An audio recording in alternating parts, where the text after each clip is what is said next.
Hey guys, it is MegaMat1254 here again, and welcome back to another video. Today, guys, we are going to be doing another tier list video, and this one is going to be the top GTA protagonists. Now, my only rule for this video is if I haven't played the game, I obviously can't rank the character, so if I have not played it, then they will not be on this list. But other than that, yeah, friggin' everything else here is fair game, guys. Mine, this is just opinions at the end of the day. My S tier could be your F tier, you know, like friggin' everyone's got their own opinions and all that crap. So without further ado, guys, let's get into the ranking. Alright, and to start off our list, we have the one, the only Claude. And, well, Claude, I know that's an unpopular opinion, guys. I know a lot of people do not, like, agree with that, because Claude, let's be honest, he's one of the most popular characters because he comes from the game that started it all, GTA 3.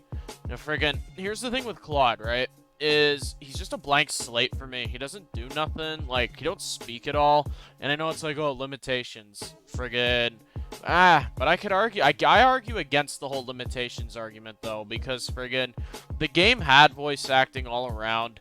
There were games at the time that were doing full-on voice acting with their protagonists, too. Like, I don't know, I just wish Claude spoke. That's, like, the only major gripe I have. Other than that, he doesn't do anything criminal, so he can't go in F tier, because he hasn't pissed me off, per se. But, I'm not also gonna be, like, you know, friggin' putting him down in F tier. Just C tier is just right where he is. Alright, next up we have Tommy Vercetti. Okay, so the jump from Claude to Tommy is pretty drastic. Yeah, friggin', I love this character, guys. He feels like a classic, like, mafia movie, like, protagonist. Also, he is voiced by the late Ray Liotta, which did a phenomenal freaking job with this character. He really brought the character to life. He really, you know, really immerses you in the performance and the story told around the character. He's a no-nonsense character either. Like, if you fuck with him, he'll like friggin' murk you. He'll destroy everything that you are, basically. He's a phenomenal character and is one of the reasons why GTA Vice City is such a masterpiece. Okay, next up we got Carl Johnson, and I'm going to put him in A tier. Carl Johnson is a really cool character. I like that he goes from gangster to, like, friggin' casino friggin' robber to friggin' like rapper. All these things he does, like, friggin' when he helps Mad Dog and stuff, OG Loke, like, friggin' going to all these cities, like, becoming a part-time mobster for a bit for, like, Salvatore. Like, there's so many different arcs the character goes on, and I think that's what's really fun about friggin' CJ, right, is he has, like, so many arcs, but, like, here's why he doesn't go in S tier, is because he doesn't have a full-on, like, story that I connect to Carl Johnson on either. Like, he doesn't have, like, you know, like, any major story moments, if that makes any sense. Whereas, like, with Tommy, you're rising to the top with him. Like, you feel like you're taking over the empire, like, a business with him. Carl, you just feel like you're watching an action movie, you know? That's what San Andreas is, which is no bad thing by any stretch of the imagination either. Friggin' Carl Johnson, really awesome protagonist, and, yeah, A tier for him. Next up we got, Tony, I think Cipriani, I believe his last name is. We'll put him in B tier. All I could say about this guy is he's Salvatore's bitch. That's really all there is to it. But, I do like some of the storylines with him. Like, friggin', he's a very comedic kind of, like, character, because he's always getting himself into, like, stupid shit. He's always got his mom yelling at him and shit. Like, friggin', I don't know. He's just got, like, he gets treated so badly. You can't help but to feel bad for the fucking guy. He's a pretty good character. I can't go higher than, like, B tier. But he hasn't done anything to where I want to throw him down in, like, C or F tier either. So yeah, he's mid, you know, like, he's a mid character. Hey, Victor Vance, I will put in B tier as well. Now, what's cool about Victor Vance is he's like a good man who friggin' is just genuinely trying to do good, but then he gets sucked into this world of crime when he gets framed for friggin' stuff with like the military. His military captain sets him up, and he gets kicked out of the military, so he has to turn to crime to start making his money and paying off his bills and stuff, and he grows like this big empire. You have like Lance Vance who comes in, which is his brother, which is also really cool. You got actually a really good story told with him. You actually have like a love story thing that goes on and shit with him, and it's actually really well told. Friggin' yeah, Victor Vance, very good character. Only reason he's in B tier is because the story doesn't translate well to the gameplay. Like, I can't play as this nice man doing all these nice things, but then, like, he's a fucking murderer and you're blowing people up and gunning people down 2 seconds later. You know what I mean? Like, it's still Grand Theft Auto at the end of the day. I don't want to play as a goody two-shoes, but, friggin', that's just me. Alright, next up we have Nico Bellic. And, yeah, there's not a debate there. That character is my favorite character ever made. If you guys didn't know, friggin', he is absolutely phenomenal. I love the story of how he's like this wartime survivor. He was like a soldier. He lost all his friends. He had to flee for his life. He tries to make a new start in America, but then in the States, he gets sucked right back into the bullshit. And his old, like, enemies hunt him down and shit. It's so good. And, like, you see this guy go through this amazing journey of, like, being, like, this nobody who, like, just lives in shit, gets treated like shit, ultimately come out on top, but at a price. He, friggin' loses a lot of people along the journey, and it's a, very damn well, very good story, and, friggin' if you guys have not played GTA 4, I highly recommend it. That game literally is perfection, if you ask me, story-wise, so, yeah. Okay, next up we got Johnny Klebitz, and I'm going to put him in A tier. I'd go S tier if, friggin', he wasn't a simp for Ashley. That's, like, the one thing where I'm like, okay, like, that gets old, especially, like, later on in the game where, like, he's still falling for this girl.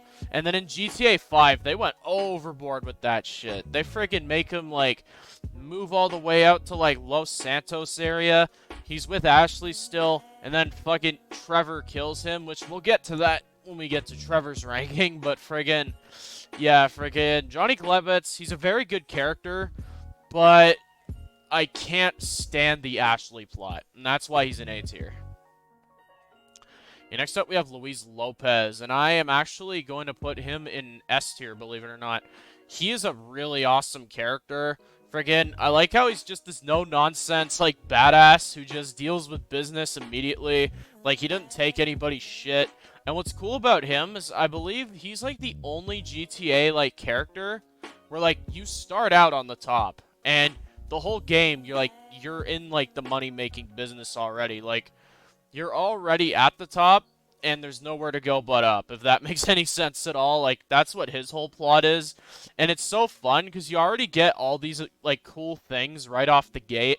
Like, all the luxury nightclubs, these cool weapons you get pretty fast. Like, this is where they bring the APC tank into GTA 4, like, area and stuff. Like, I don't know. Like, his character is so good. And friggin', I really wish that, you know, they'd bring him back.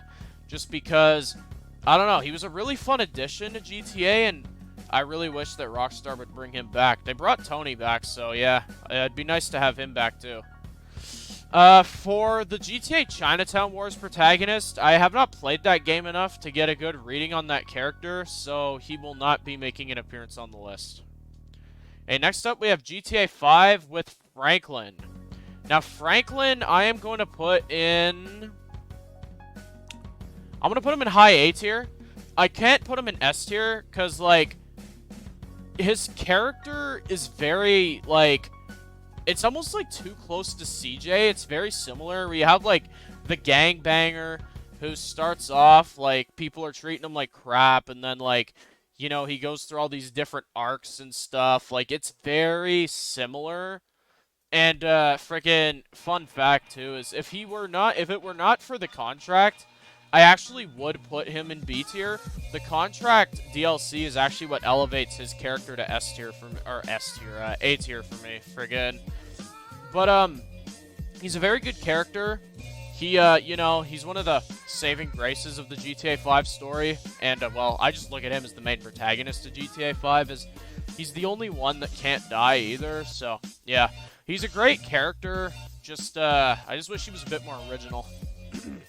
Hey, Michael. Yeah, no. F tier. Boring, stupid, annoying, surrounded in shitty plots. His family's annoying. He treats his family like crap. He's always pissed off. He yells at everybody. I got literally no redeeming factors for this character. Other than, like, tiny things in, like, Bury the Hatchet, I guess. And even that one, he's in the wrong. Like, I don't know. He's a dick. He doesn't friggin'... He's not loyal. He betrays people all the time. Yeah, no. I got nothing nice to say about this character. And then his friend Trevor's not much better. Friggin'... The comedy is what keeps Trevor afloat from, like, friggin' F tier. But, like, other than that and, like, the amazing Stephen Ogg performance, yeah, he'd be right down there with his buddy. Friggin' Trevor's just an annoying loudmouth that kills another protagonist off. Friggin', which I found to be a very, very weird decision on Rockstar's part. I don't know how they thought that was a good idea. I guess they thought that was just, you know, fuck the old characters. Just have this new one kill them all. Like, terrible writing there. He's loud, he's annoying, he kills people for just looking at him wrong, and not in a good way either. It's not like a cool type of psycho, he's just an annoying psycho. He has occasional one-liners that are funny, and he has his moments, I guess, but I don't know, guys. Trevor, he's just there, and friggin', I almost feel like he's just there to be like, oh, hey, look at this loud, crazy Canadian guy, like, friggin'. I almost feel like that's the whole thing, is it's almost meant to be like a joke, because like Canadians are like stereotyped as peaceful, and then you get this Canadian protagonist, and he's like the biggest psychopath ever. I almost feel like he's just a one, like, he's like a one, it's almost like a weird stereotype in a weird way, I don't know. Friggin', but yeah, guys, that is gonna be it for this ranking. Friggin', I hope you guys enjoyed the list. If you agree or disagree, I would love to hear why in the comments, and maybe Michael's an S tier, and like, Nico's an F tier for you. Like, friggin', if you have that opinion, I'd love to hear why, if you have any kind of opinions like that. If you want to see any more gaming videos or, like, Rockstar games, GTA, just let me know, guys. I'm always happy to do them. And, well, that's going to be it for this video, guys, and I'll see you in the next one.